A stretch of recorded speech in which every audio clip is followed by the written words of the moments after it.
अस्सलाम वालेकुम, a very warm welcome to Subah Bakhair Pakistan. उस्मा खान के साथ आप लोगों को वेलकम है सुबह बखैर पाकिस्तान में। उम्मीद है आज इतना खूबसूरत आई थिंक सावन का जो आपका बरसात का मौसम है वो शुरू हो चुका है, और कल रात से इस्लामाबाद में बहुत खूबसूरत बारिश, हवाएं, ठंडा मौसम चल रहा है। अभी भी आते हुए रास्ते में इतनी तेज़ बारिश हो रही थी, लेकिन आप जब भी बारिश के बाद का या पहले का इवन मिडल का समा देखते हैं तो आप अल्लाह ताला का ना शुक्र अदा किए बगैर नहीं रह सकते। बारिश को क्यों वाकई ही जब बरसती है बादलों से ना, तो आप देख कर कहते हैं कि कुरान पाक में हर बार इसका जिक्र है बादलों का और बारिश का, कि शुक्र अदा करो इसको देख के। और ये बारिश ऐसी चीज़ है जो आसमानों से बरसाई जाती है। यानी वो कितनी दफ़ा कहा गया है कि कहीं दफ़ा ये जो आपका पानी आता है, ये आपकी जितनी भी एक सोर्स ऑफ वाटर है ना, ये अल्लाह ताला ने स्पेशली आसमानों में, जन्नतों में और वहाँ पे जो सोर्सेज हैं उनके ज़रिए दिया जाता है। लेकिन इवन कि आपको बातें अगर सीधा-सीधा भी मालूम हो ना, लेकिन जब बारिश हो रही होती है और आप उसको देखते हैं तो आपको हर चीज़ पे यकीन आ जाता है अल्लाह ताला के। जिस तरह से बरस रही होती है, जिस तरह से ग्रीनरी आपकी एकदम रिफ़्रेश हो जाती है, सारे दरख्त धुल जाते हैं, जैसे बादल जो हैं वो साफ़ होते हैं, तो जो मंज़र कशी कर रहे होते हैं, सब कुछ देख के आपको यकीन आता है अल्लाह ताला के, और अल्हम्दुलिल्लाह कहे बगैर आप नहीं रह सकते। सुबहान अल्लाह तो निकलता ही है कि या अल्लाह तेरी कितनी खूबसूरत सारी यहाँ पर ना ये चीज़ें हैं, दुनिया की कितनी खूबसूरत एक आपका सिस्टम है। लेकिन उसके साथ-साथ जो है अल्हम्दुलिल्लाह आपका कि ये बारिश जो है आपको पता है, इससे जो ज़मीन के ऊपर ज़िंदगी है वो ज़िंदा होती है, जो नबातात हैं, जो आपकी ज़रख़ेज़ी है, डिफ़रेंट तरह के आपके डिफ़रेंट तरह के इक़साम के आपके फ्रूट्स हैं, वेजिटेबल्स हैं, ये सारे के सारे इस बारिश की वजह से और सूरज की वजह से आपको पता है कि ये होते हैं, ज़मीन के ऊपर फलते-फूलते हैं। तो इसीलिए शुक्र अदा कीजिए इनको देख के, छोटी-छोटी चीज़ों को मिस नहीं कीजिए। ये नहीं फॉर ग्रांटेड लें कि क्या ये तो अल्लाह ताला ने ही दिया, अल्लाह ताला ने दिया है तो ये नेमत के तौर पे दिया है, इसलिए शुक्र अदा करना है इसको देख के। तो हमारे साथ अभी मौजूद है आतिफ़ अब्बासी, जो कि रिपोर्टर हैं रोज़ न्यूज़ के, साथ-साथ इस्लामाबाद के। आज वो बात करने वाले हैं किफ़ायतशारी मुहिम के तहत जो नए कारोबारी औकात सामने आए हैं, उस पे बातचीत करेंगे। तो जी आतिफ़, आप हमारे साथ लाइन पे मौजूद हैं? जी, जी, अस्सलाम वालेकुम, कैसी हैं आप, ठीक हैं? वालेकुम सलाम, अल्हम्दुलिल्लाह। आतिफ़, आप कैसे हैं, खैरियत से हैं? जी, अल्लाह का शुक्र है, सब ठीक। जी, क्या जा रहा होने गया है किफ़ायतशारी मुहिम के तहत, कौन से नए कारोबारी औकात हैं जो सामने आए हैं? जी, बिल्कुल, हमने देखा है गुज़श्ता रोज़ काबीना डिवीज़न की जानिब से नोटिफ़िकेशन जारी किया गया है, जिसमें तमाम जो दुकानें हैं, बाज़ार हैं, मार्केट्स हैं, शॉपिंग मॉल्स हैं, जो अब रात 9 बजे तक बंद कर दिए जाएँगे, जबकि शादी हॉल्स, मार्कीज़ और दीगर जो तकरीबात हैं जिसमें मुकामात हैं, उनको रात 10 बजे तक तमाम सरगर्मियाँ बंद करना होंगी। नोटिफ़िकेशन के मुताबिक रेस्टोरेंट, होटल्स और सब्ज़ी फ़रोख्त करने वाली दुकानों को जो है रात 11 बजे तक बंद करना होगा। उसके बाद हुकूमत ने बाज़ ज़रूरी जो खिदमात फ़राहम करने वाले शुबे हैं, उन पर पाबंदियों से मुस्तस्ना करार दिया गया है, जिनमें मेडिकल स्टोर्स हैं, आईटी कंपनी है, तंदूर है, जबकि जिम्स हैं और फ्यूल स्टेशंस पर नए औकातकार का इतलाक नहीं होगा। तो ये काबीना डिवीज़न की जानिब से हमने देखा है गुज़श्ता रोज़ ये नोटिफ़िकेशन जारी किया गया है। एक नोटिफ़िकेशन 31 मई को भी जारी किया गया था ज़िली इंतज़ामिया की जानिब से, इस्लामाबाद के ज़िली इंतज़ामिया की जानिब से, डीसी इस्लामाबाद की जानिब से, जिसमें ये जो दुकानें हैं जो अब रात 9 बजे बंद करना थी, ये उस टाइम के मुताबिक रात 8 बजे बंद करना थी। अब 1 घंटा की तोसी की गई है हुकूमत की जानिब से। जो किफ़ायतशारी मुहिम है, जिसमें तवानाई बचत मुहिम है, इसमें अब 1 घंटे की तोसी की गई है। जो शॉपिंग मॉल, जो दुकानें, बाज़ार, मार्केट्स और रात 8 बजे बंद होने थे, अब उनको 1 घंटा तोसी देकर 9 बजे बंद करने का फ़ैसला किया गया। और जो मार्केट्स थी, जो शादी के इवेंट्स थे, उन्हें 10 बजे बंद करने का फ़ैसला किया, तो उनका भी टाइम सेम रखा गया है, 10 ही रखा गया है। लेकिन जो रेस्टोरेंट्स हैं, होटल हैं, सब्ज़ी फ़रोख्त करने वाली जो दुकानें हैं, तो वो अब जो है वो हुकूमत की जानिब से 1 घंटा उनको भी तौसीह की दी गई है। अब वो भी 11 बजे तक खुली रह सकती हैं। पहले इससे कबल वो 10 बजे बंद होती थी, अब 11 बजे होंगी। तो हुकूमत ने जो है काबीना डिवीज़न ही नोटिफ़िकेशन जारी किया है और तमाम सूबाई हुकूमतों और मुतल्लिका अदारों और ज़िला इंतज़ामिया को ये हिदायत जारी की गई कि इस टाइम औकात पर ज़रूर पाबंदी करवाई जाए, ताकि जो तवानाई बचत मुहिम है इसमें हमें जो हमारे अहदफ हैं वो हासिल हो सकें। हुकूमत की जानब से ये कहा गया है, और जिस पर पंजाब हुकूमत ने फौरी तौर पर इक़दाम शुरू कर दिए गए। कल ही हमने देखा, गुज़श्ता रोज़ ही पंजाब हुकूमत की जानिब से एक नोटिफिकेशन जारी कर दिया गया था, जो बिल्कुल जो है कैबिनेट डिवीजन के नोटिफिकेशन के मुताबिक था, जिसमें अब पंजाब भर में भी अब जो है शॉपिंग मॉल्स और दुकानें जो हैं, बाजार हैं, वो रात 9 बजे बंद होंगी, जबकि जो शादी हाल की तकरीबात हैं वो 10 बजे क्लोज करना होगी। तो उसके बाद जो होटल रेस्टोरेंट्स हैं, सब्जी फरोख्त करने वाले जो है, और जो किराना स्टोर्स हैं, उन्हें रात 11 बजे लाजमी बंद करना होगा। तो पंजाब हुकूमत बिल्कुल सेम टू सेम जो ही कैबिनेट डिवीजन ने नोटिफिकेशन जारी किया गया, चंद घंटों बाद उन्होंने भी नोटिफिकेशन जारी किया, बिल्कुल कैबिनेट डिवीजन के नोटिफिकेशन के मुताबिक। तो अब हुकूमत जो है वो तवानाई बचत मुहिम के तहत ये तमाम इकदाम कर रही है। इससे कबल हमने देखा था 31 मई को एक नोटिफिकेशन जारी किया गया था DC इस्लामाबाद की जानिब से। उन्होंने ये 1 घंटा इससे कबल बंद करने का कहा गया था, 8 बजे बंद करने का कहा गया था, 10 और फिर जो सब्जी फरोख्त करने वाले और दीगर जो होटल्स हैं उन्हें 10 बजे बंद करना था। ताहम जो है अब 1 घंटे की तोसी की दी गई है हुकूमत की जानिब से। अब जितने भी करियाना स्टोर्स हैं या कि जितने भी होटल्स हैं, अब वो 1 घंटा मज़ीद खुले रह सकते हैं। तो हुकूमत की जानिब से हमने देखा कि गुज़श्ता रोज़ गुज़श्ता कई दिनों से इस्लामाबाद में एक ताजरान की जानिब से एक एहतजाज भी किया जा रहा था, ईद से कबल हमने देखा है। तो हुकूमत ने इसमें रिलीफ दिया था 15 दिनों का, ताकि 15 दिनों तक हम ईद तक आप 24 घंटे दुकान खोलें तो खोल सकते हैं।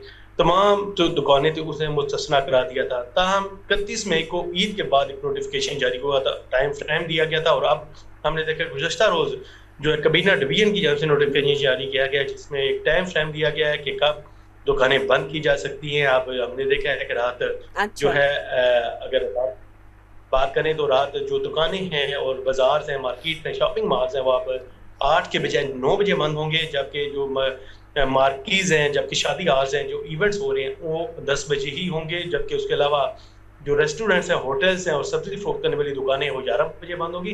जबकि कई ऐसी चीज़ें हैं, जो कई ऐसे जो कारोबार हैं उन्हें मुस्तस्ना करा दिया गया है हुकूमत की जानिब से, जिसमें हमने देखा है कि IT कंपनीज़ हैं, मेडिकल स्टोर्स हैं, तंदूर हैं, जिम्स हैं, जबकि फ्यूल स्टेशंस हैं, इन्हें मुस्तस्ना करा दिया गया। ये अपने औकात कार में जैसे भी काम कर रहे हैं वैसे कर सकते हैं। जी जी।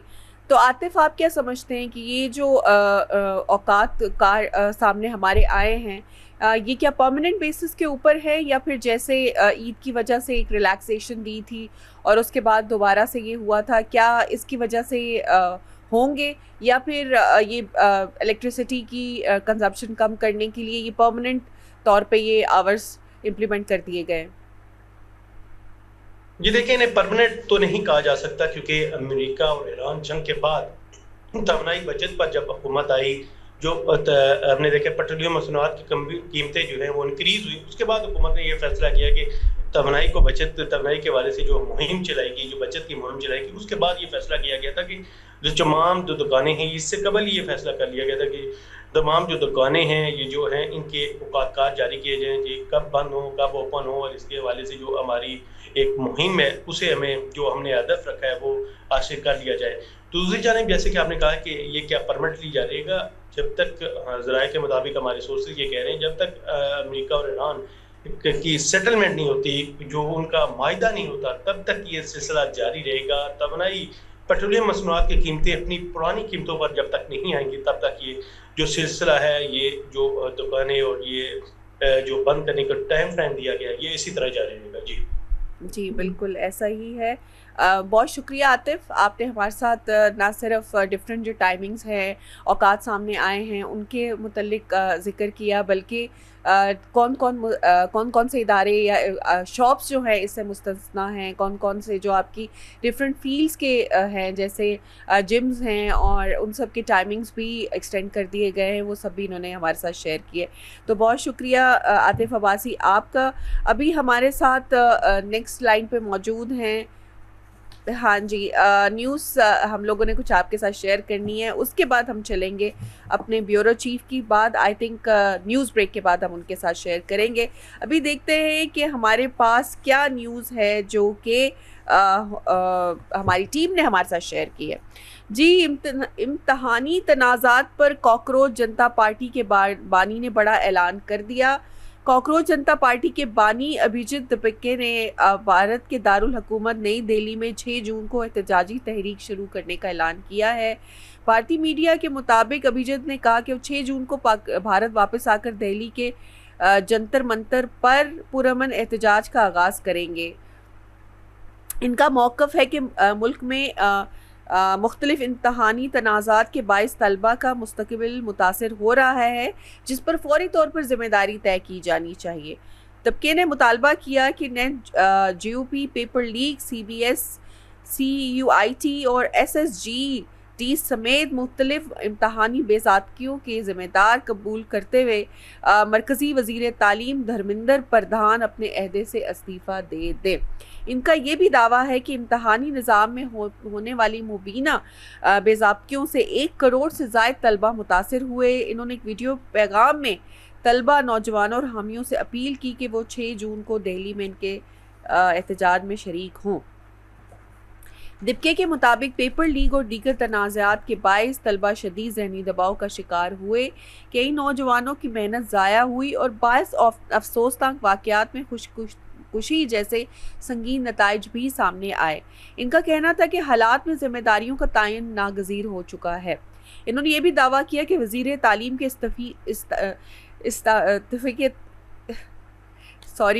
वज़ीर तालीम के इस्तीफ़े के मुतालबे पर अब तक 8 लाख से ज़ायद अफराद दस्तखत कर चुके हैं, जबकि लखनऊ, जयपुर, दिल्ली और महाराष्ट्र समेत मुख्तलिफ शहरों में पहले ही एहतजाजी मुजाहरे किए जा चुके हैं। मुसलसल नाकामियों के बावजूद अगर एहतसाब ना किया गया तो अवामी एतमाद शदीद मुतासर होगा और तलबा बार बार नुकसान उठाएंगे, जबकि मुतलका इदारे किसी मौसर कार्रवाई से गुरेज कर रहे हैं। उन्होंने ये कहा कि एहतजाज मुकम्मल तौर पर अमन और आईनी दायरे में होगा। उन्होंने ये भी कहा कि इन्हें अमेरिका में मुलाजमत की पेशकश हुई है, ताहम इन्होंने बैरून मुल्क जाने के बजाय भारत वापस आकर एहतजाज का फैसला किया है। जी, तो ये है हमारी आई थिंक जो बॉर्डर पार से हमारी न्यूज़ आती है ना, तो उसमें है। लेकिन एक तो इनकी टीम का पार्टी का नाम, साथ में इनके काम और जंतर मंतर के ज़रिए अमनो अमान को ठीक करेंगे और सब करेंगे। Very funny part of that. और बड़ी एक ऐसी सीरियस टॉपिक है, लेकिन हंसी भी आती है।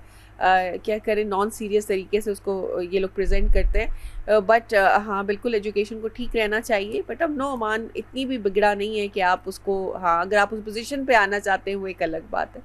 तो अभी खैर हमारी न्यूज़ ब्रेक टीम का वक्त हुआ जाता है। ज़बरदस्ती न्यूज़ आपके साथ करती हैं वो शेयर, जल्दी से कर लेते हैं न्यूज़ ब्रेक। न्यूज़ ब्रेक के बाद वापस आते हैं और देखते हैं कि हमारे पास कौन सी और न्यूज़ है जो आपसे शेयर करनी है। See you after a short break. जी, welcome back after the break. हमने ली न्यूज़ ब्रेक ताकि थोड़ी सी ब्रेक लें, हम वापस आए आपके पास और देखें कि कौन सा टॉपिक है जो हम डिस्कस करने वाले हैं। हमारे साथ मौजूद हैं कोकब फिरशोरी, जो कि US से जिन्होंने हमें ज्वाइन किया है। रेगुलर हमें ज्वाइन करते हैं, बड़े सीजनड हमारे जर्नलिस्ट हैं। हमें डिफरेंट जो ईरान के साथ साथ US वॉर चल रही है उसके ऊपर हम एक व्यू देते हैं। तो welcome to the show Kokab साहब। बहुत शुक्रिया, thank you very much for having me. You're most welcome. Kokab साहब, give us a view or a glimpse about कि आजकल क्या चल रहा है, स्पेशली ये जो ईरान का कुवैत पे हमला हुआ है, इसके मुतालिक क्या शेयर करेंगे?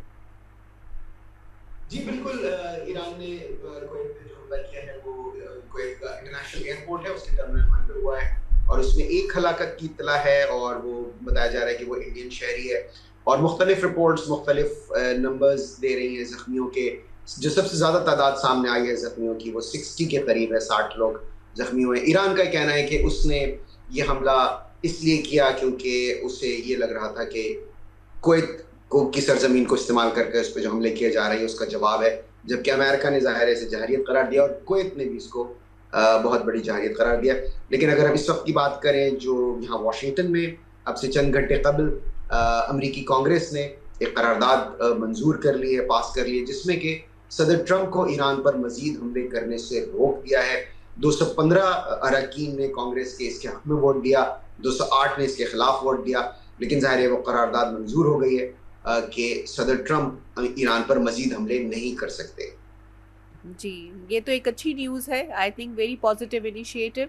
फ्रॉम द यूएस पार्लियामेंट, और उम्मीद है कि ये एक मुस्बत कदम होगा टुवर्ड्स जो एक प्रॉपर एक कॉन्ट्रैक्ट होने जा रहा है, जंगबंदी होने जाएगी उसकी तरफ। तो इसके अलावा ये जो हैं नेतन्याहू साहब, उन पर ईरान पर हमले के लिए ट्रम्प के इशारे के मुंतज़र हैं, इस तरह के वो बयानात दे रहे हैं, और डेफिनेटली उनका जो कॉन्टेक्स्ट है वो यही है कि जंग जारी रहे और ईरान के साथ इस पे रहें। तो इसके मुतालिक क्या कहेंगे आप?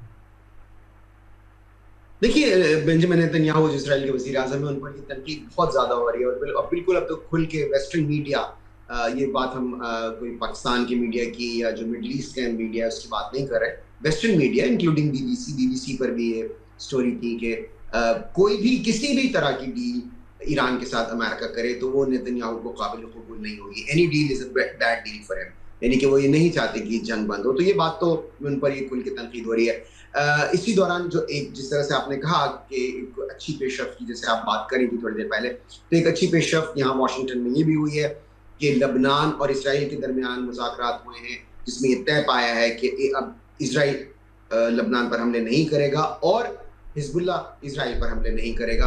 तो ये भी एक अच्छी पेशरफ्त है, क्योंकि ईरान के लिए लबनान पर जो इसराइल की तरफ से हमले हो रहे हैं वो बहुत ज़्यादा वजह तनाज़ा बने हुए थे, और उसी का सबब था कि ईरान ने जो मुज़ाकरात जो चल रहे थे, जो बातचीत चल रही थी, ईरान ने उससे मतलब उसमें जाने से इनकार किया था, और उसने कहा था कि वो उन मुज़ाकरात का हिस्सा नहीं बन सकता जब तक कि लबनान पर इसराइल के हमले बंद नहीं हो जाते। तो ये भी एक ज़ाहिर अच्छी पेशरफ्त है। और जो कांग्रेस में, जैसे कि आपने कहा कि कांग्रेस ने रोक दिया है, इसकी अप्रूवल जो है वो ज़ाहिर सेनेट से लेनी होगी, क्योंकि अमेरिका की जो अमरीकी कांग्रेस है उसके 2 हाउसेज हैं, 2 ऐवान हैं, ऐवान बाला और ऐवान ज़ेरी जैसे पाकिस्तान में है। तो जो उनका ऐवान ज़ेरी है, जो कि अरकान कांग्रेस हैं, जो मेंबर्स कहलाते हैं, वो रिप्रेजेंटेटिव्स कहलाते हैं, वहाँ ये पास हो गई, और अब जिस ऊपर है वो सेनेट है, वहाँ पर जाना है इसको अब दोबारा अगले मरहले में। अच्छा, ठीक है।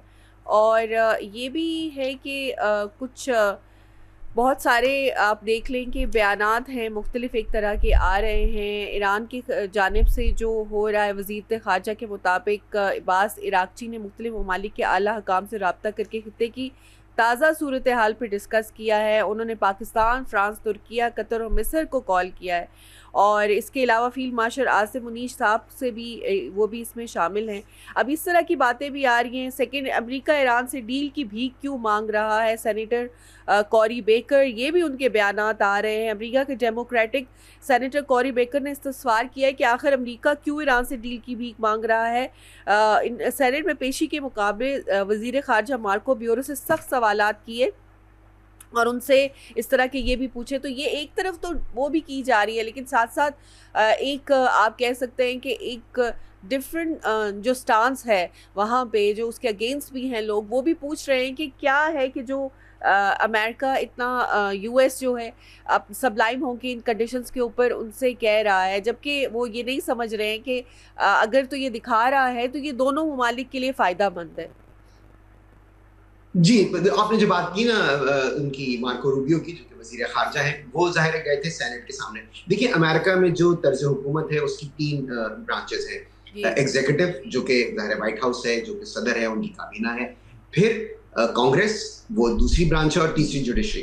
तो जो ख़ारजा पॉलिसी के जो मामलात हैं वो एग्जीक्यूटिव और जो उनकी ये वाली ब्रांच है, जैसे कि कांग्रेस है, जो लेजिस्लेटिव ब्रांच है उनकी, इनके दरमियान होते हैं। तो ये वाजिब होता है जो भी एडमिनिस्ट्रेशन हो कि वो इस तरह के जो इतने बड़े इक़दाम हो उनको जाकर फिर वो कांग्रेस के सामने उन्हें बताना होता है। तो इसी सिलसिले में इससे पहले पीट हेग्सेट, जो कि सेक्रेटरी ऑफ डिफेंस हैं, वजीर दिफा उनको कह लीजिए, वैसे तो वजीर जंग कहा जाता है, और इसी तरह से अब ये मार्को रूबियो, जो कि वजीर खारजा ये गए। तो वहां पर मार्को रूबियो ने जाकर ये बताने की कोशिश की कि अमेरिका जो है वो इस जंग में कामयाब है, अमेरिका बहुत कामयाबी से इस पूरे मामले को एग्जीक्यूट कर रहा है। उस पर फिर ये सवाल हुआ कि अगर अमेरिका इतना ही कामयाब है तो फिर आप मुज़ाकरात के लिए क्यों दबाव डाल रहे हैं, फिर आप क्यों चाह रहे हैं, बार बार क्यों कह रहे हैं कि मुज़ाकरात हो। तो इस वजह से उन पर ये तनकीद हुई, बहुत सख्त सवालात हुए।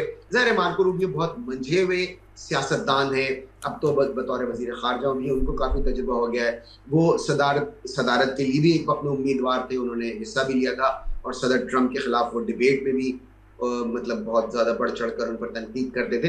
तो इस लिहाज से उन्हें काफ़ी तजुर्बा है तंदोतेज सवालात और जवाब देने का, उनके जवाब देने का। तो वहाँ भी उन्होंने इसी तरह के सवालात फेस किए। फिर ज़ाहिर है अमेरिका में 2 पार्टी सिस्टम बहुत स्ट्रांग है, जैसे कि अभी मैंने बताया आपको कि इतना सख्त मुकाबला हुआ इस जंग के खिलाफ जो करारदाद पेश हुई उसके लिए कि 215 और 208, यानी आप देख लीजिए कि फ़कत 7 वोट्स के फ़र्क से वो करारदाद पास हुई है।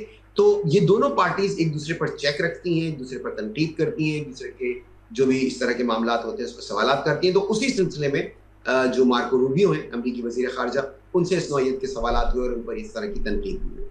बिल्कुल, बिल्कुल। तो जाने से पहले आखिरी आपसे सवाल भी पूछते चलते हैं कि अमेरिकी सदर ट्रंप ने आयतुल्लाह मुज्तबा ख़ामनई से मुलाकात का उन्होंने इज़हार किया है, ईरान के सुप्रीम लीडर साहब से मुलाकात का इम्कान ज़ाहिर किया है। तो क्या आपको लगता है कि ये क्या एक पेशरफ्त है ट्रंप साहब की जानिब से?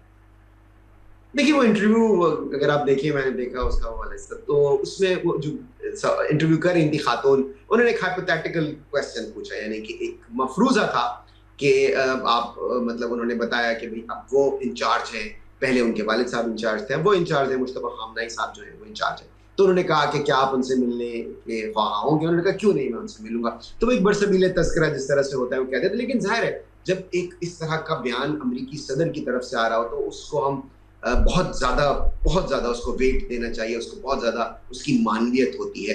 तो इससे कम से कम ये तो अंदाज़ा होता है कि किसी न किसी सतह पे सदर ट्रंप इस बात के मुतमन्नी हैं कि ईरान से मामला जो है वो मामूल के मुताबिक हो जाए। ज़ाहिर इस वक्त जो चूँकि जंग की हालत जंग में है अमेरिका ईरान के साथ और ईरान हालत जंग में अमेरिका के साथ, तो इस वक्त का जो उनका जो तर्ज तकल्लुम है वो ज़रा मुख्तलिफ है। वो सख्त अल्फाज का इस्तेमाल भी करते हैं और उन्होंने इस बात का भी इकरार किया कि हाँ, उन्होंने इजरायली वज़ीर आज़म के खिलाफ भी बहुत सख्त ज़बान का इस्तेमाल किया था और इजराइल के वज़ीर आज़म ने भी इस बात की तस्दीक कर दी है। तो इस जबकि दूसरी तरफ अब जब वो ईरान के जो सुप्रीम लीडर हैं उनसे मिलने की जो बात की, उन्होंने उसको यकसर मुस्तरद नहीं किया, बल्कि ऐसा जाहिर किया कि जैसे मुतमन्नी हो उनसे मिलने के। तो ये एक मुस्बत इसको आप समझ सकते हैं, उनके तर्ज फ़िक्र में तब्दीली समझ लीजिए, या उनका तर्ज फ़िक्र है इसी तरह का, उनकी उस्ताद तबा ऐसी है कि वो एक ही वक्त में बहुत ज़्यादा बरहम भी हो जाते हैं और बहुत ज़्यादा नरम भी पड़ जाते हैं। तो ज़ाहिर है ये उनका तर्ज फ़िक्र है। जी, अल्लाह करे उनका तर्ज़ फ़िक्र, उनके मूड स्विंग्स जो हैं वो ज़रा ये जो स्विंग्स करते हैं ना हालात मुल्कों के, उन पे कंट्रोल रहे। लेकिन this is something positive that we will take. 2 of the news जो आपने पहले शेयर किया कि एक करारदाद मंजूर हुई है और साथ ही ट्रंप साहब का बयान, इंशाल्लाह we are hoping for the best कि ये चीज़ें ज़्यादा से ज़्यादा लेकर जाएंगी, हमें जंगबंदी की ना सिर्फ पेशरफ्त करेंगी बल्कि एक कंप्लीट जो एक कॉन्ट्रैक्ट है होने जा रहा है उसको भी इम्प्लीमेंट करेंगी। एब्सोल्युटली, बिल्कुल अच्छी उम्मीद रखनी चाहिए इंशाल्लाह। Thank you very much Kokab साहब आपका ज्वाइन करने के लिए हमें यूएस से और हमारे साथ न्यूज़ शेयर करने के लिए। और ये वो कुछ पेशरफ्त हैं जो कि हम भी बहुत पॉजिटिव ले रहे हैं। उम्मीद है कि आप लोग भी जान के आपको भी इसके ऊपर पता चला होगा। जो थोड़ा बहुत ब्रीफिंग तो चल रही है लेकिन हम भी डिटेल्स में उसमें आने की कोशिश करते हैं ताकि अपने व्यूवर्स को साथ साथ अपडेट रख सकें। अभी हमारे साथ मौजूद हैं स्टूडियो में डॉक्टर आसिफ रज़ा, जिनके साथ आज हम बड़ा एक दिलचस्प किस्म का टॉपिक है और उसके साथ साथ इंफॉर्मेटिव भी है कि जो हमारी जेनज़ी है वो ज़्यादा मैचा कॉफ़ी और डाई ड्रिंक्स के ऊपर क्यों आ रही है। स्पेशली कॉफ़ी और डाई ड्रिंक्स तो मे भी वहाँ थे लेकिन माचा ड्रिंक जो है उसको बड़ा एक हाइप मिली हुई है और हर जगह बड़ा पसंद किया जा रहा है। तो बात करते हैं डॉक्टर आसिफ से। Welcome to the show doctor Asif साहब, कैसे हैं आप? खैरियत से हैं? Thank you for coming to the show. तो ये जो टॉपिक है क्या बताएंगे इसके बारे में कि ये क्यों इतनी इस तरह की सब ड्रिंक्स पसंद की जा रही है? बात यह है कि जब भी हम इंसान की शख्सियत की बात करते हैं, उसके बिहेवियर की बात करते हैं, तो उसमें उसकी लर्निंग का एक बहुत बड़ा अमल दखल होता है जी। अभी वो चाहे ड्रिंक्स हैं, चाहे फास्ट फूड है, या आप अपनी नई जनरेशन की आप बात कर रही हैं कि वो क्या पसंद कर रही हैं, तो डेफिनेटली अगर आप थोड़ा सा पहले जाएँ तो उनके जो पेरेंट्स हैं, आजकल की जो माएँ हैं, अगर वो ऑर्डर करती हैं इस तरह की चीज़ों का, वो इस चीज़ों को पसंद करती हैं, तो बच्चे डेफिनेटली उसको कॉपी करते हैं। और सेकेंडली जो है कि आपका जो मीडिया वो बहुत बड़ा रोल प्ले करता है। मीडिया में बहुत ज़्यादा अट्रैक्शन है। एक दौर था कि बच्चों के पास कोई मोबाइल नहीं था, कोई कंप्यूटर नहीं था, और डेफिनेटली ये जो नई प्रोडक्ट्स लॉन्च हुई हैं उनको एडवर्टाइज़ किया जा रहा है और वो एक अट्रैक्शन है बच्चों के लिए। तो हम पहले भी अक्सर बात करते हैं कि आजकल घर में कोई सब्जी पकी होती है तो बच्चे वो उसको मुंह नहीं लगाते, ठीक है, हालांकि वो जो आपकी विटामिन से भरपूर डाइट्स हैं, जो रवायती हमारे खाने थे, और वो बच्चे बहुत उससे दूर हो गए हैं। तो इस तरह की जो ड्रिंक्स हैं, इस तरह की जो फूड है, उसमें काफ़ी उसमें पॉपुलैरिटी आ गई है, लेकिन ऑन द होल अगर हम देखें तो ये बहुत नुकसानदेह है। ऐसा ही जहाँ तक मैचा का ताल्लुक है, जो मैंने भी देखा कि I went to a friend place and उनकी बच्चा हार्डली आई थिंक 3 साल का है, 2.5 साल का है, तो उसके कार्टून्स जो थे वो टीवी पे चल रहे थे, और वो बड़े सिंपल से कार्टून्स थे। कैट्स थी, और वो कैट जो थी वो मामा थी, और वो अपने बेबी को स्कूल लेके जा रही है वापस, जो एक सिंपल कार्टून्स होते हैं। And out of that cartoon what I noticed was that कि वो like you said mother kitchen में जाती हैं, साथ ही वो बेबी किचन भी जाती है, और वो मैचा की सब्ज़ी निकाल के ना उसको ग्राइंड करना शुरू कर देते हैं और उसको बनाते हैं। And I was just wondering कि ये कार्टून है, इसमें भी, और बिल्कुल एक वो होता है ना कि चले थोड़ा सा टॉडलर का कार्टून हो, 9 साल का, 8 साल का, तो वो भी इट मेक सेंस कि उसको समझ आती है। छोटा सा बच्चा है, उसको मैचा का भी दिखाया जा रहा है, यानी वो ट्रेंड सेट उस वक्त से किया जा रहा है, और वो दिखा रहे हैं कि मदर भी पसंद कर रही है, और वो छोटा भी बना के एक अपनी बॉटल के अंदर उसको पी रहा है और बड़ा खुश हो रहा है।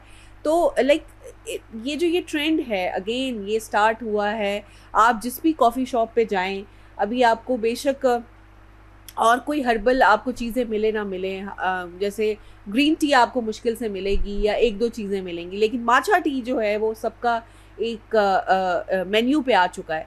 So it was funny enough कि one of the places in Islamabad बड़ा हैपनिंग प्लेस है। तो मैंने उनसे पूछा भी, मैंने उनसे कहा कि मैंने ट्राई नहीं किया था, तो मैंने उनसे कहा कि आप मुझे बताएं, द बैरिस्टा जो सर्व कर रहे थे, मैंने उनसे कहा कि मैचा क्या टेस्ट करता है। ये एग्जैक्ट उनके वर्ड्स थे जो खुद सर्व करते हैं कि घास जैसा। तो मैंने कहा घास जैसा? कहते हैं हाँ ग्रास, आपने ग्रास की को कभी टेस्ट तो नहीं किया होगा। मैंने कहा नहीं, बचपन में तो शायद खेलते हुए किया हो। कहते हैं एग्जैक्टली टेस्टलेस, बेसलेस वो, लेकिन हम उसमें कुछ इस तरह की प्योरीज ऐड करते हैं कि वो पीते हैं।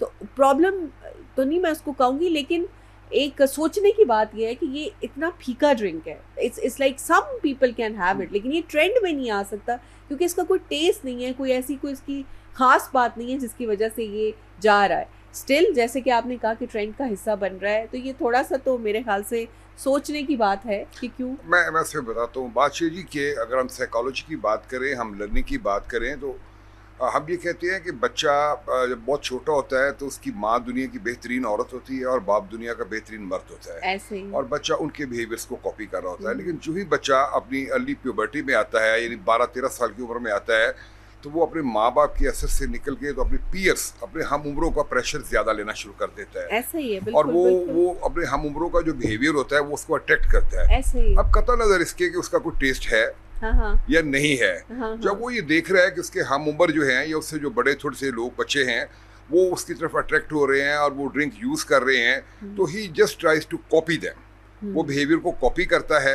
और वो ये समझता है कि उसके साथ फिर जो उसके जो कॉग्निटिव लेवल पे जो उसका प्रोसेस हो रहा होता है, यानी वो सोच रहा है कि ये जो सारे बच्चे ये इसको यूज कर रहे हैं, it's part of fashion, it is symbol of status, ठीक है। अब उसका कतई नजर उसका कोई टेस्ट है या नहीं है, but he is just copying the behaviour. बिल्कुल।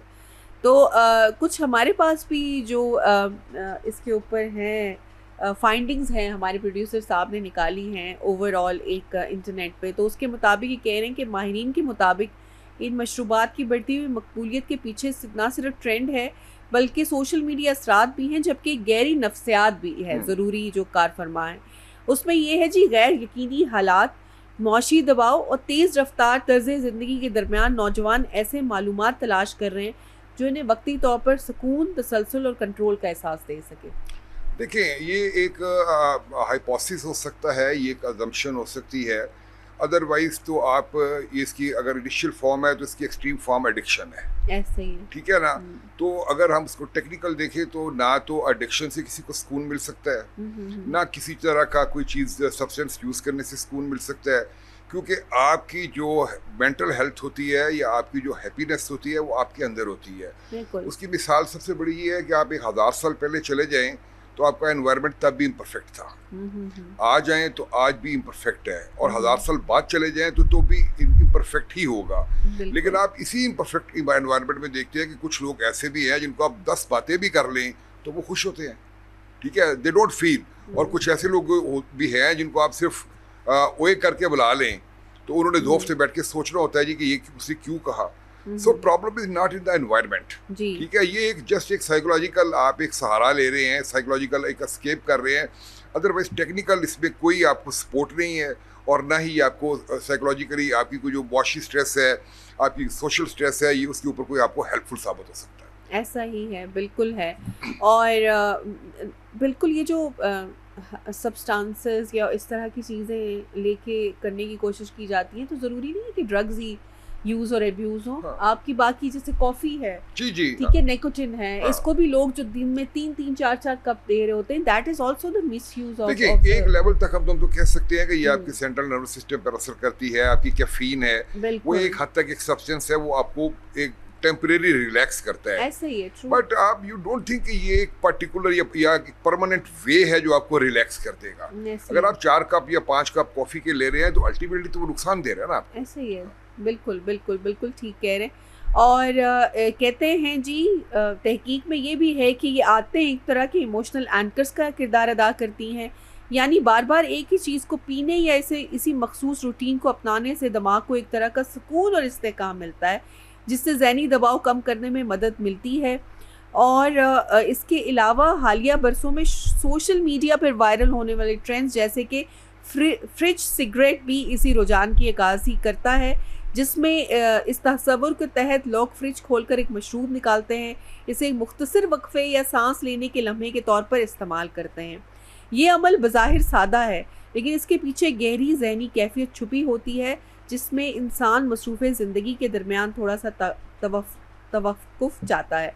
अब होता ये है, जैसे कि ये एक रिसर्च है और ये स्टडी है, और तो उसके अंदर ये बताने की कोशिश की जा रही है कि is the life is too tough for the generation right now. क्या इससे पहले जेन जो आपकी एक्स थी, खैर जेन एक्स तो उसके बाद है, लेकिन जो आपके मिलेनियल्स थे या उससे पहले जो आपके बेबी बूमर्स थे, क्या उनके लिए क्या वक्त मुश्किलात नहीं थे?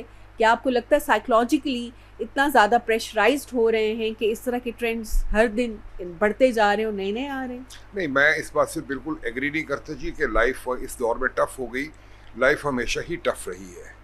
अगर आज कंपटीशन बढ़ गया है तो आज अपॉर्चुनिटीज़ भी बढ़ गए हैं, आज फैसिलिटीज़ भी बढ़ गई हैं। अगर आप आज से 50 साल पहले चले जाएं तो ना आपके पास लैपटॉप था, ना आपके पास कंप्यूटर था, ना आपके पास इवन के लोगों के पास बाइक नहीं होती थी। लोग लंबे लंबे सफ़र साइकिल्स पे करते थे या लोकल ट्रांसपोर्ट पे करते थे। तो वो लाइफ उस दौर में उस फैसिलिटीज़ के हवाले से उस लेवल पे टफ थी।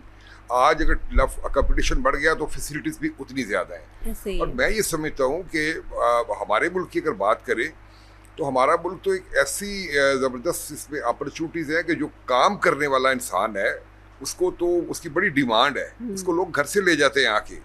प्रॉब्लम ये है कि हमारे इधर जो ट्रेंड है, हम हर बात का शॉर्टकट ढूंढते हैं। हम बच्चा जब 5वीं में होता है या 8वीं में होता है तो उस वक्त वो गेस्ट ढूंढ रहा होता है कि इम्तहान का गेस्ट मिल जाए मुझे कि कौन से सवाल आने हैं, कौन से नहीं आने हैं। We don't try to get the knowledge, we just try to go through the exam.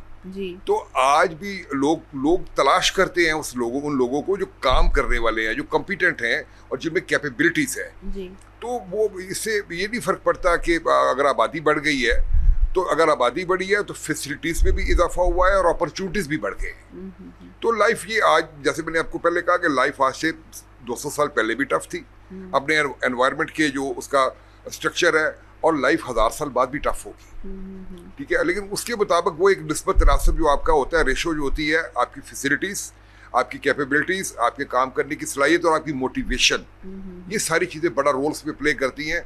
और मैं ये समझता हूँ कि आपने दुनिया के जो बड़े बड़े लोग देखे हैं, आप बड़े बड़े लोगों को, जो सक्सेसफुल लोग हैं, उनका आप हिस्ट्री देखें, वो बड़े टफ हालात से ऊपर आए हैं। ऐसा ही है, बिल्कुल। तो काम करने वाले के लिए बहुत अपॉर्चुनिटीज है जी, जो काम करना चाहे।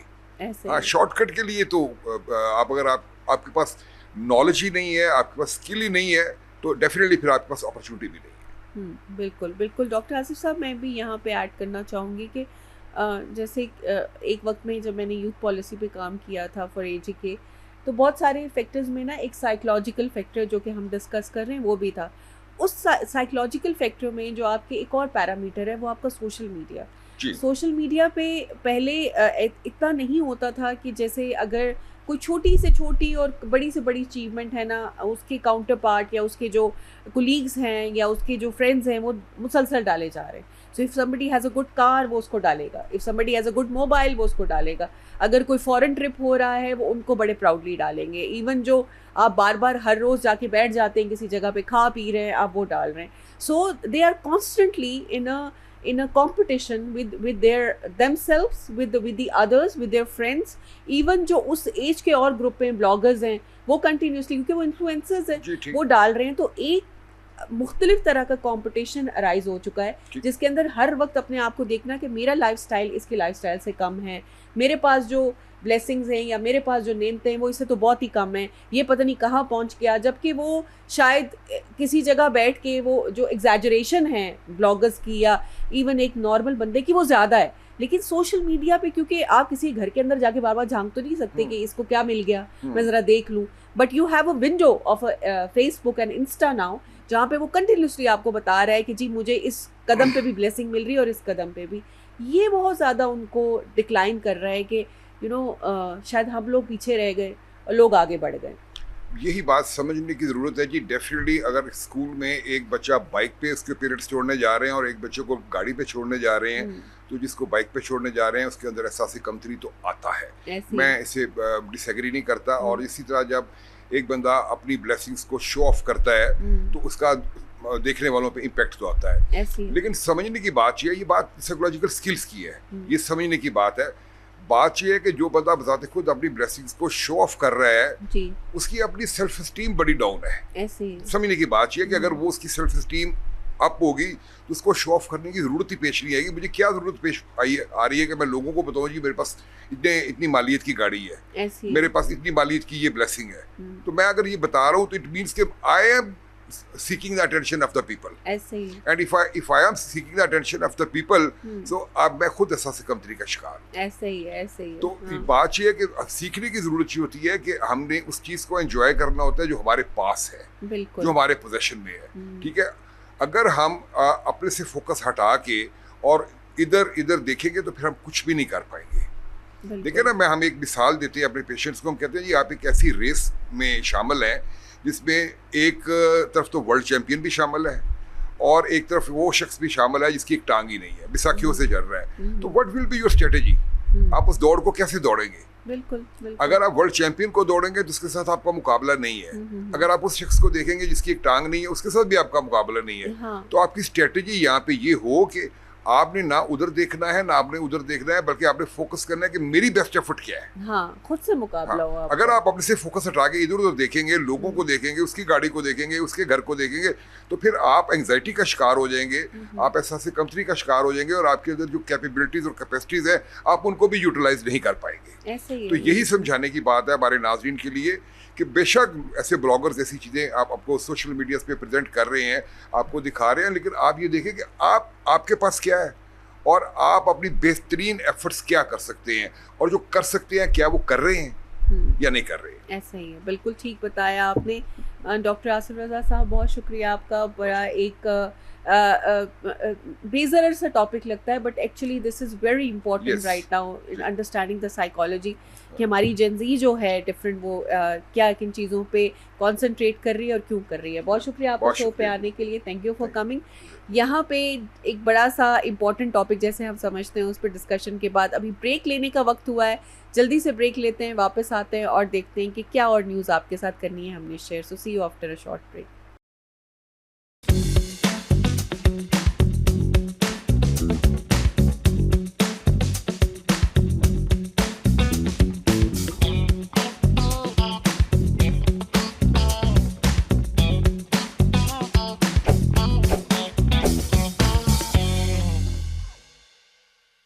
Welcome back after the break. हमने ली छोटी टीनी मिनी ब्रेक, ताकि हमें भी ब्रेक चाहिए होती है ना, सबको ब्रेक चाहिए होती है।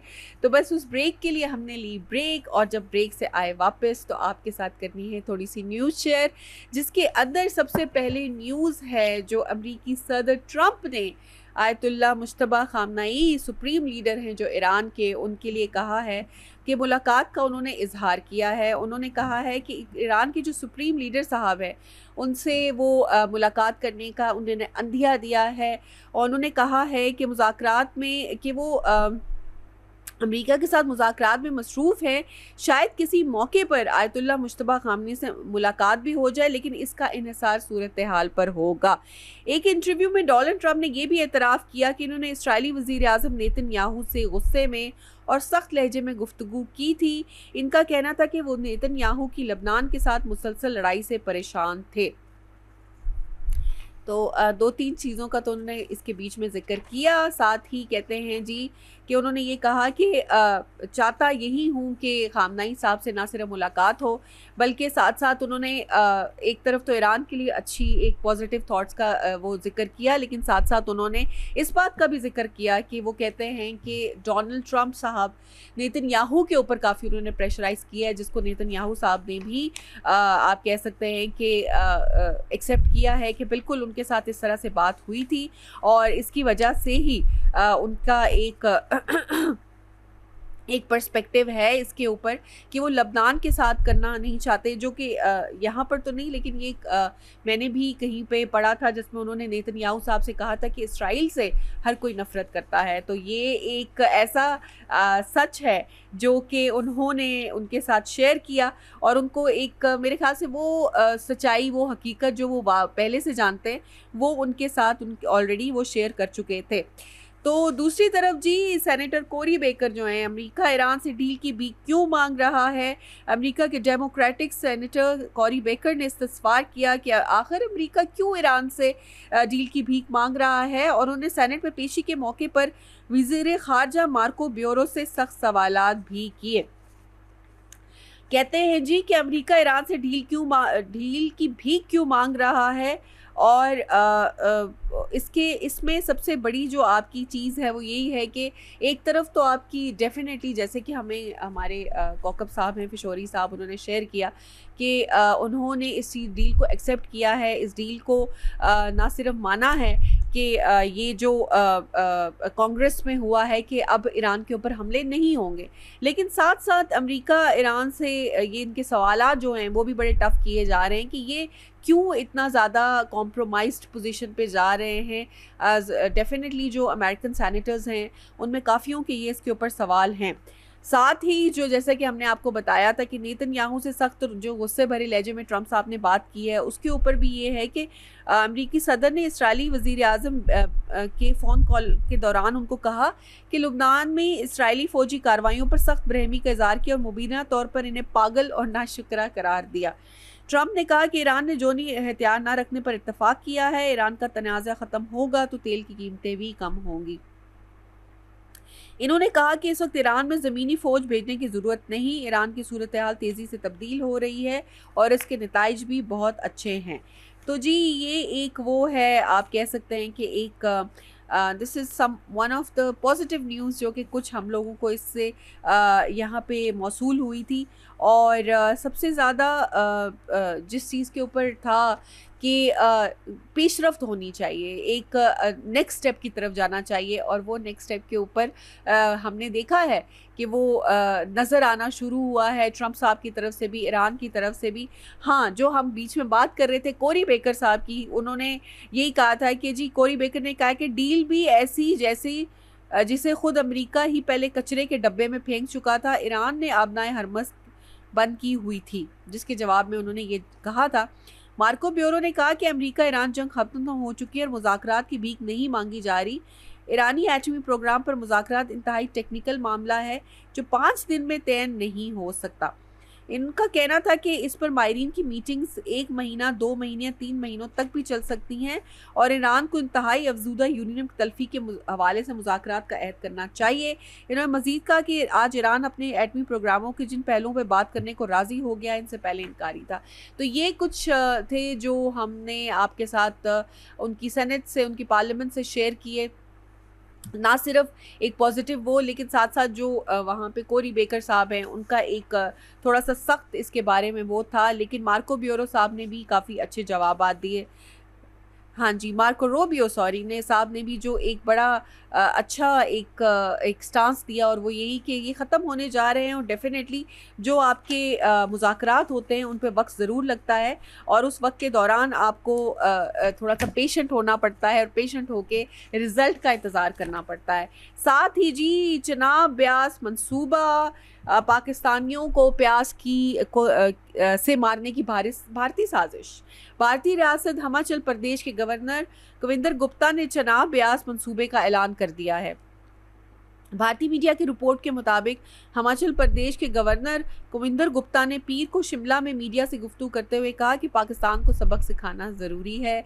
उन्होंने ये कहा कि जी मंसूबा माजी की गलतियों को दुरुस्त करने की जानिब एक ज़रूरी कदम है। कविंदर गुप्ता ने यह भी कहा कि पंजाब, हिमाचल, हरियाणा और उत्तराखंड की ज़रूरियात को पूरा करना हुकूमत की अवलीन तरजीह है। चिनाब ब्यास मंसूबा तकरीबन 9 किलोमीटर लंबी सुरंग की तामीर का प्लान है, जिस पर 2325 करोड़ भारतीय रुपए की लागत आएगी। इस मंसूबे का मकसद दरियाए चिनाब के पानी को सुरंग के जरिए दरियाए ब्यास में मुंतकिल करना है। भारत इस सुरंग के जरिए सालाना 2 मिलियन एकड़ फीट पानी चिनाब से मोल लेगा और इस मंसूबे पर काम का आगाज़ 2026 में हो चुका है, जो कि जुलाई 2029 तक मुकम्मल हो जाएगा। याद रहे कि भारत का ये इक़दाम अक़वाम मुत्तहिदा के वाटर कन्वेंशन 1997, वियना कन्वेंशन के आर्टिकल 60 और सिंतास मुआहदे की खिलाफ वर्जी है। तो कभी तो भारत जो है उनके पास पानी इतना ज़्यादा हो जाता है कि पानी हम पे छोड़ देते हैं, कोई इबाम नहीं रखते। अभी जैसे मानसून का सीज़न शुरू है, आप देखें कि पानी छोड़ के हमारी ज़मीनों को कैसे ख़राब किया जाएगा, किस तरह से कोई इसका वो अधिकार नहीं होगा कि वो उसको कंट्रोल करें और हमें इतना नुकसान ना पहुंचाएं। और कहाँ पे दूसरी तरफ ऐसे मंसूबे जिनका जी कहा जा रहा है कि चिनाब ब्यास मंसूबा जिसको बोला गया है वो कायम किया जा रहा है ताकि हमें प्यास से ही मार दिया जाए, पानी हमारी तरफ ना आए। और उनके अपने जो एरियाज़ हैं जिसका ज़िक्र किया गया, उन्होंने कहा कि जी हमने वहाँ पे पानी की कमी को पहले ठीक करना है, जिसमें पंजाब, हिमाचल, हरियाणा और उत्तराखंड हैं। और ये इनके छोटे सूबे नहीं हैं, ये they are very big areas. वहाँ पे पानी की कमी को पहले पूरा करेंगे और उसके बाद जो है वो बाकी पाकिस्तान तक पानी आएगा। तो इंडिया की बातें जो हैं वो आई डोंट नो इतनी कंफ्यूज्ड स्टेट में होती हैं कि ख़ुद शायद उनको भी नहीं पता कि वो क्या कर रहे हैं। और यही बातें इवेंचुअली जब आपको नहीं समझ आती और आप इवेंचुअली दूसरों पे इम्प्लीमेंट करने की कोशिश करते हैं तो आप अपना नुकसान करके बैठ जाते हैं, दूसरों का नुकसान हो ना हो। तो जी हमारे साथ मौजूद हैं डॉक्टर सजाद साहब, जिनके साथ आज हम करने लगे हैं बातचीत स्पेशली इंडिया की चीज़ों के हवाले से। तो जी अस्सलाम वालेकुम, आप लाइन पे मौजूद हैं डॉक्टर सजाद साहब? जी जी बहुत शुक्रिया जी। जी कैसे हैं आप, खैरियत से हैं? जी अल्लाह पाक का बहुत करम है। जी सजाद बुखारी साहब, तो क्या कहते हैं कि ये क्या मंसूबा है जिसकी वजह से ये इंडियन बहुत ज़्यादा जोश में आ गए हैं चिनाब ब्यास को लेके? देखिए, एक तो हिंदुस्तान जो है वो अपना एक पॉलिटिकल ऑब्जेक्टिव है उसके पीछे, और जो मोदी सरकार है वो इंतखाबात में कामयाबी के लिए और अपने तशख़्ख़ुस को बरकरार रखने के लिए और 10 मई की जो हजीमत थी, 6-7 मई की जो हजीमत थी, उससे बचने के लिए वो इसको एक स्टंट के तौर पर इस्तेमाल कर रहे हैं। क्योंकि हमें कुछ टेक्निकलिटीज़ जो है उसको समझने की ज़रूरत है कि ये जो दरियाओं का रुख मोड़ना है या नए चैनल्स बनाना है पहाड़ों में, ये बिलियंस ऑफ डॉलर्स इसकी ज़रूरत है और कई मुद्दतों इसमें लग सकती हैं।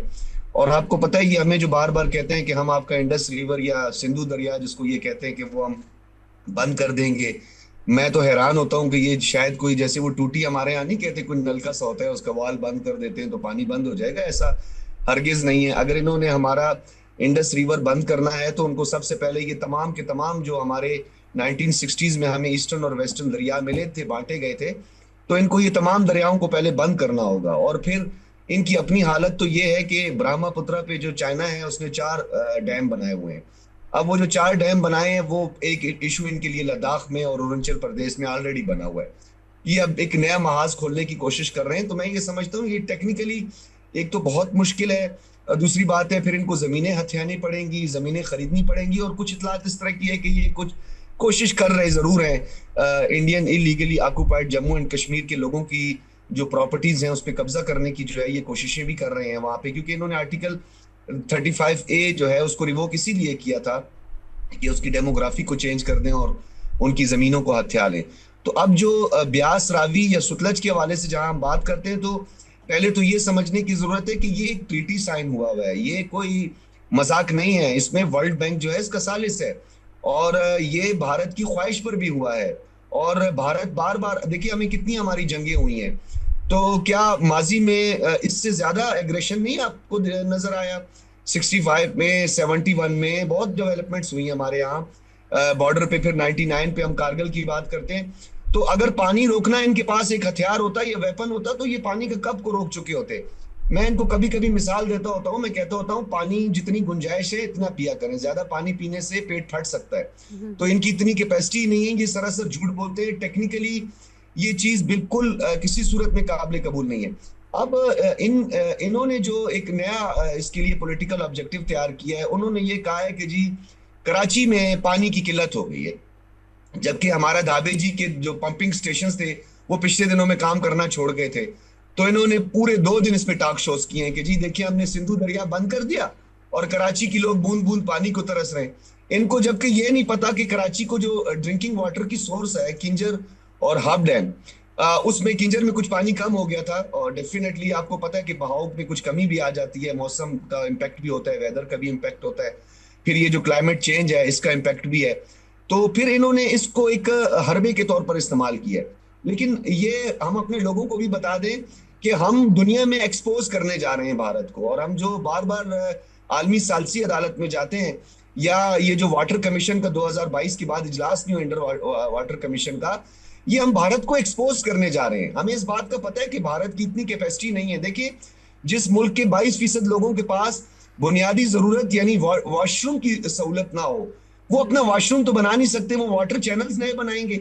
नए वाटर चैनल इन संगलाख पहाड़ियों में बनाना और तमाम दरियाओं का रुख मोड़ देना, ये कोई आसान बात नहीं है। ये बस महज आप इसको एंजॉय करें, ये सिर्फ एंटरटेनमेंट के अलावा कुछ भी नहीं है। जी जी, हर्जा सराई करते हैं, बार बार एक अनरेस्ट क्रिएट करने की कोशिश करते हैं, पाकिस्तान पे प्रेशराइज उनको करने की कोशिश करते हैं इन वाटर कॉन्ट्रैक्ट्स को लेके, और नई नई चीज़ों की करते हैं, क्योंकि सबको पता है और ये भी कहा जाता है कि जो फ्यूचर की जंगें वो पानियों पे होंगी और इन चीज़ों पे होंगी, जिसकी वजह से डेफिनेटली एक जब आपका पड़ोसी मुल्क बयान देता है तो एक अनरेस्ट ज़रूर आता है। लेकिन एज यू सेड कि ये एक जोक है और बस एक उनके टैक्टिक्स में से एक और टैक्टिक है कि वो जब बॉर्डर्स पे कुछ क्रिएट नहीं कर सकते तो वो फिर इस तरह का अनरेस्ट क्रिएट करने की कोशिश करते हैं। दूसरी तरफ ये कहा जा रहा है कि जी इम्तहानी जो तनाज़ात हैं ना, उस पर कॉकरोच जनता पार्टी हैं, उनके बानी ने बड़ा ऐलान किया है, वो शायद आपको पता चला होगा, जिसमें उन्होंने कहा है कि 6 जून से एहतजाजी तहरीक शुरू की जाएगी। तो उस पर कुछ शेयर करेंगे आप? देखिए ये कॉकरोच पार्टी जो है इसका एक पस मंजर है। आपने नेपाल में भी देखा कि जेंसीज की एक तहरीक शुरू हुई कि पी ओली शर्मा को बड़ा परेशान किया, और फिर उसके बाद यही तहरीक आपने देखा कि फिर बांग्लादेश के अंदर एक तहरीक शुरू हुई और उस तहरीक ने भी काफी हद तक मुश्किलात पैदा की। देखिए सबसे पहले तो ये बात समझने की जरूरत है, ये जो अभिजीत की आप दिखा रहे हैं, ये अभिजीत जो है वो कह भी रहा है कि जब मैं आऊंगा हिंदुस्तान तो मुझे पता है मुझे गिरफ्तार कर लिया जाएगा, लेकिन मुझे इस गिरफ्तारी की कोई परवाह नहीं है, क्योंकि जो भारतीय सुप्रीम कोर्ट के बड़े आला मनसब पे बैठे हुए इस तरह के, मैं समझता हूं कि ढकोसले ही कहेंगे, या इस आला मनसब पे बैठे हुए ऐसे लोग जो एलिजिबल ही नहीं है इस मनसब के, और ये वो हिंदुत्वा बेंच जिसने बाबरी मस्जिद का एक मतनाज़ा फैसला सुनाया था 5 रुकनी बेंच का। तो ये पूरी की पूरी अदालतें जो हैं ये भी यरगमाल हुई हुई हैं और आरएसएस ने इनको कैप्चर किया हुआ है, तमाम इंस्टीट्यूशंस को। तो भारतीय आला अदालत या सुप्रीम कोर्ट के जस्टिस साहब ये फरमा रहे हैं कि जो भारतीय बेरोजगार नौजवान है वो कॉकरोच है। तो फिर अब कॉकरोच जो है वो उनके लिए इतनी बड़ी टेंशन और इतनी बड़ी मुसीबत बन गया है कि इस वक्त जो बीजेपी की फैन फॉलोइंग है सोशल मीडिया पे, उससे 7 गुना ज्यादा इनकी फैन फॉलोइंग इस वक्त हो चुकी है कॉकरोच की। अब उसका एक पस मंजर मौजूद है, क्योंकि ऑलरेडी पहले से जो शाइनिंग इंडिया का एक नारा था नरेंद्र मोदी का, जो कि उन्होंने इंतखाबात से कबल अपनी इलेक्शन कैंपेन में बार बार शाइनिंग इंडिया, बेरोजगारों मैं तुम्हें रोजगार फराहम करूंगा, मैं तुम्हें स्कॉलरशिप्स प्रोग्राम में तुम्हें दूंगा।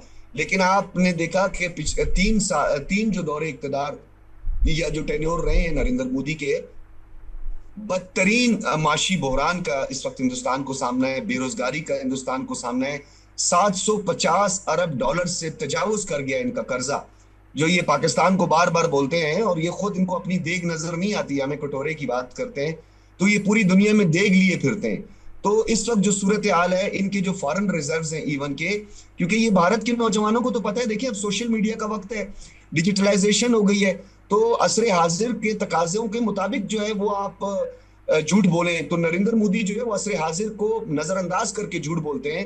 तो जो इनके फॉरेन रिजर्व्स हैं, ये जो 4 ट्रिलियन का माशी ये जो जीडीपी या मईशत की बात करते हैं, ये सब इन्होंने अपने बैंकों से 8% इंटरेस्ट रेट पे, यानी शरह सूद, यानी 8% ये सूद अदा करते हैं और इन्होंने ये फॉरेन रिजर्व जो है एक आर्टिफिशियल पूरी दुनिया को बताने की कोशिश करते हैं। तो भारत इस वक्त नाकाम हो चुका है अपनी मुआशी, सियासी, समाजी और बिलखुसूस सिफारती जो उसके महाज थे उस सब पे जो है उसको पसपाई हुई है।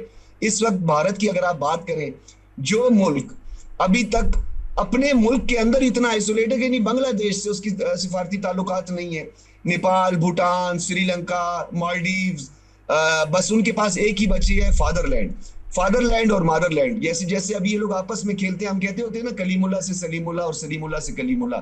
तो अब इनके सिफारती ताल्लुकात, यानी भारत को इतना आइसोलेट कर दिया है नरेंद्र मोदी की इस नाकाम हिंदुत्व पॉलिसियों ने, और फिर इसमें और अवामिल अगर शामिल कर दिए जाएं तो शिवसेना, बजरंग दल और फिर इनकी संघ परिवार, ये सब ने मिलकर जो है वो भारत को, तो हमें मिलकर एक दुआ करनी चाहिए। मेरी अपनी ऑब्जर्वेशन है कि अल्लाह अमेरिका को जो है वो डोनाल्ड ट्रंप अता फरमाए, इजराइल को नेतन्याहू अता फरमाए और हिंदुस्तान को मोदी अता फरमाए, क्योंकि ये अपने मुल्क को खुद तबाह कर लेंगे। हमें मजीद जो है किसी मुल्क को कोई तकलीफ करने की जरूरत नहीं है, ये अपने मुल्क की तबाही के खुद ही जिम्मेदार बन गए हैं। और आप देखें कि इस वक्त उनकी नाकाम पॉलिसियों का, क्योंकि अगर कोई डेमोक्रेटिक स्ट्रक्चर होता, कोई सेकुलर स्टेट की कोई रिप्रेजेंट करने वाला, कोई गांधी, वैसे तो खैर मेरा तो नुक्ता नजर बिल्कुल ही मुख्तलिफ है, भारत कभी भी सेकुलर नहीं था। भारत चले कांग्रेस की भी हुकूमत हुई, देखें 3 वज़ीर आज़म को कत्ल कर दिया गया जी, और फिर उसके बाद एक तसलसल आप देखें, भारत के अंदर के इज्तिमाई कब्रें दरियाफ्त होती हैं, गोल्डन टेम्पल जैसा वाकया होता है, गुजरात इंसिडेंट होता है और गांधी जी का वाकया होता है। तो ये सारा तसलसल जो आपको नजर आ रहा है, तो ये एक आइडियोलॉजी है जो हमारी 2 नेशन थ्योरी थी, कायदे आज़म मोहम्मद अली जिन्ना की, हम इकट्ठे नहीं रह सकते, 2 अलग-अलग मज़ाहिब और 2 कौमें हैं जो आपस में कभी भी इकट्ठे नहीं रह सकते। तो ये आज तस्लीम कर रहे हैं, हिंदुस्तान के मुसलमान भी, दुनिया भी तस्लीम कर रही है, और हमें ये समझ जाना चाहिए। Doctor Sajjad, I am sorry to cut you, लेकिन हमारा टाइम ख़त्म हो चुका है और बहुत ज़बरदस्त आपने बात छेड़ी थी, लेकिन इसको हम नेक्स्ट वाले टॉपिक में इंशाल्लाह कंटिन्यू करेंगे। अभी हमारे वक्त ख़त्म हुआ चाहता है। सुबह बखैर पाकिस्तान से उज़्मा खान को इजाज़त दीजिए। अल्लाह हाफ़िज़।